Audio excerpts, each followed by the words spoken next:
we're back on. Pete, sorry, mate. Always is the way that it goes. That's it. And we just got Justin Dow out here right now on my screen, just finishing up his run. It was a very action-packed run from him. Very Marcus Christopher-esque, as if I want to say it. Just like they're just throwing a lot. They're doing a hell of a lot. Interesting. Yeah, I unfortunately missed his run, which is a shame, but I just saw a few of the tricks he was doing there. It didn't look like he was at that same sort of... Oh, we've got Sandoval. He didn't do his second run, I don't think. He must have started out. Maybe. He's back in. He's back up the top now. All right. Oh, Sandoval dropped in. Here we go. 41 seconds. Whoa! Almost not making that double tail pair. That was crazy. Yeah, he's not looking comfortable. I want to call it like he's... Bar spin. 28 seconds left. Truck down whip. Catching it. Nice no-hander across the pocket. Losing a little bit of speed. So impressive how easily he does this. Oh my gosh. Ooh. Here it is. Again. Fortunately, that's it. That's him done. Is that bike all bent up? Bars have moved, the looks of it. All right. We've got only a couple more riders, I think. We've got potential for maybe Kevin Peraza to up his run. And then we have... Who else do we have that's left to ride? Dude, his wheel snapped or something? That's pretty crazy. Marcus Christopher He's sitting on the hot seat. Yeah, he doesn't want to. He's nervous. Look at him. Like, don't blame him. He's probably... But Peraza is yeah, he has definitely what it's got to take to... change it up here with his final run. Best run 91. Let's see what he's got as his time kicks in, Tyson. Yep. And he drops. Damn. Oh, missing the table. Oh, into a double tail whip. Oh, no. He's doing the backwards bar thing. He's been watching the freaking Olympics qualifiers. Yeah. And that is that. Is he going to do something for the boys? What's he going to do? Has he got new tricks? Oh, hanging up. He's probably got big. Yeah. I'd say he's probably got like maybe a trick that he wants to do. No, he's done. No, he's waving it off. Once you have that... I think he wanted to, but he just looked a bit like he just never got comfortable there. That's right, yeah. Oh, that's right. So we got Jose Torres who could potentially knock off Lupos. Oh, this is scary. I'm not going to do that. Torres, you don't have it. Don't even think about it, bloke. Yeah, this is going to be pretty interesting. Let's see. Double tail whip, that was back to super smooth.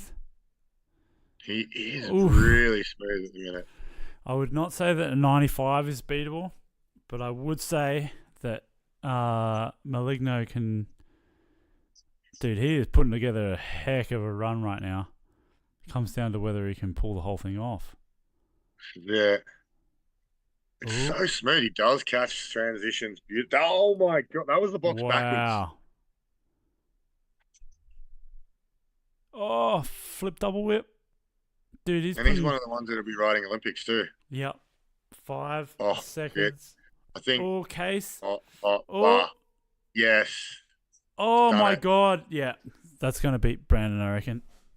As much you as reckon? Yeah, well, I reckon. I feel like he's just going big and smooth. You're right. Like he's...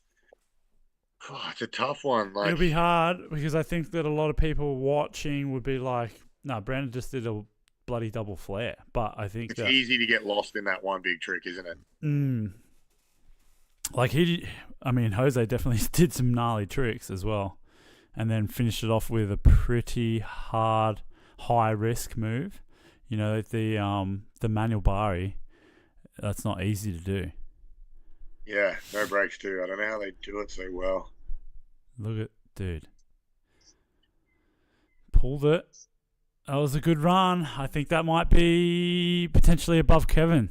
Who knows? You never know. You never know. Hard to tell, but very smooth. Unreal run.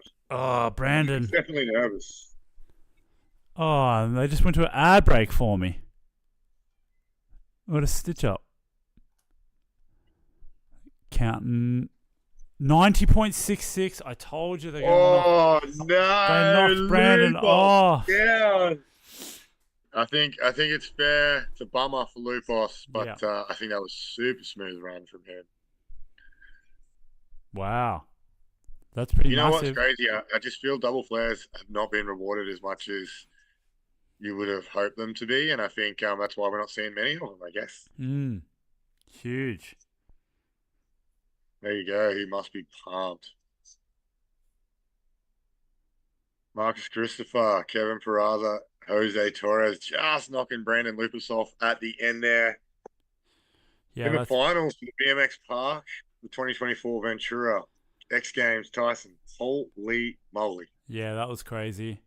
Dude, look at the way that flare downside double whip happens. That is insane. Yeah, Marcus definitely put together the best run.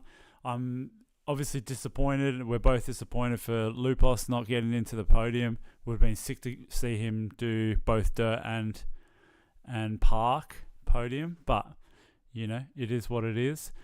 Interesting to see the way people are getting judged. I thought there was a lot of good riding, man. I was hyped to watch it.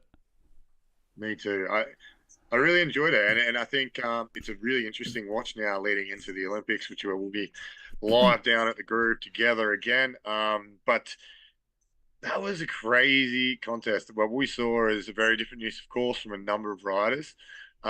We saw what would normally be what I would probably call a bit of a messy, absolutely heavy on the number of tricks kind of run come to the top for Marcus for the first time, where we're used to seeing like perhaps like a Logan-esque or even like a John kind of run where they just look so casual just doing those bigger tricks. And I think Brandon actually did that style of run this time and didn't quite get the result he'd hoped for, which is surprising because, you know, even watching back at some of the highlights, I think Brandon's run was really good. I just think it was I think it was just the use maybe of the course from Jose. Like we both noticed how smooth he was riding that popped him ahead.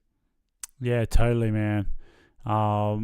Look, all I can say is I'm really excited now, especially with Marcus just going to the top right before the Olympics. He kind of can show that he can ride under pressure like that.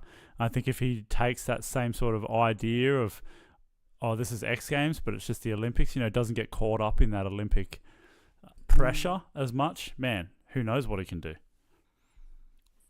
That's exactly right. I think it's an interesting set of results. You know, there's a few people there that have all kind of sifted to the top.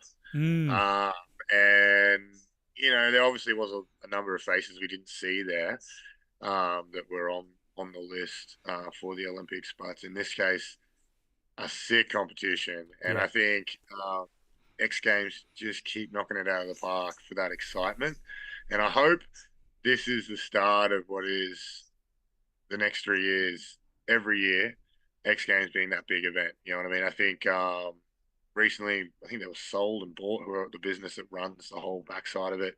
And at this stage, they've reinvigorated themselves quite well with all these brands jumping on board. It still feels like the X Games I remember. They're very young kind of vibe to it instead of the old kind of style of X Games. But I'm really vibing it. I hope everyone that jumped on and listened to us today was vibing it because it was really interesting to see just the whole dynamic of the competition leading into what is a Olympic year, especially the bunch of dudes that are riding in the Olympics kind of throwing it down way more than we would have anticipated.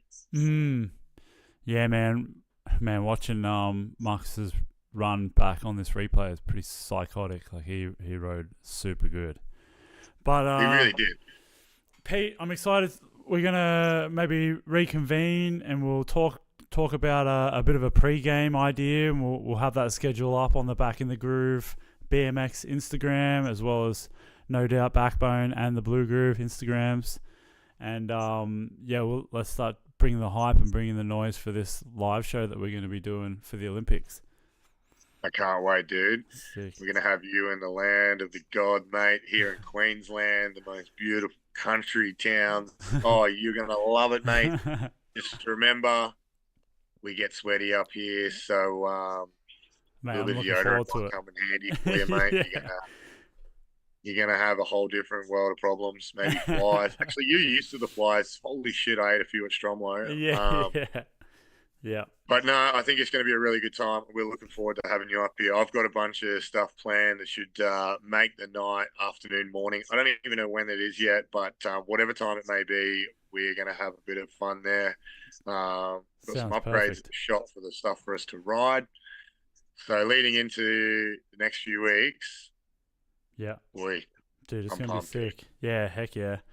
All right, Pete, I got to go do some cleaning up. Bloody bottles and cans and alcohol spilled everywhere. Like good BMXers should. That's it. All right. Well, thanks a lot to everyone for joining.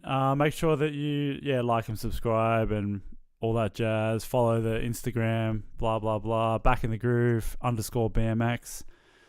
Follow Pete and I. Follow Backbone. Follow the Blue Groove. Let's make it happen. See you on the next one. Hell yeah, dudes. Appreciate all your support for everyone watching. And we'll see you. I think next time we'll be at the live. Other than our lead-up pre-shows, we're going to do a roundtable, I think. For sure. And a few experts on the table to discuss leading into the big event. But can't wait to see you all. Totally. Going to be sick. Awesome. All right. Peace.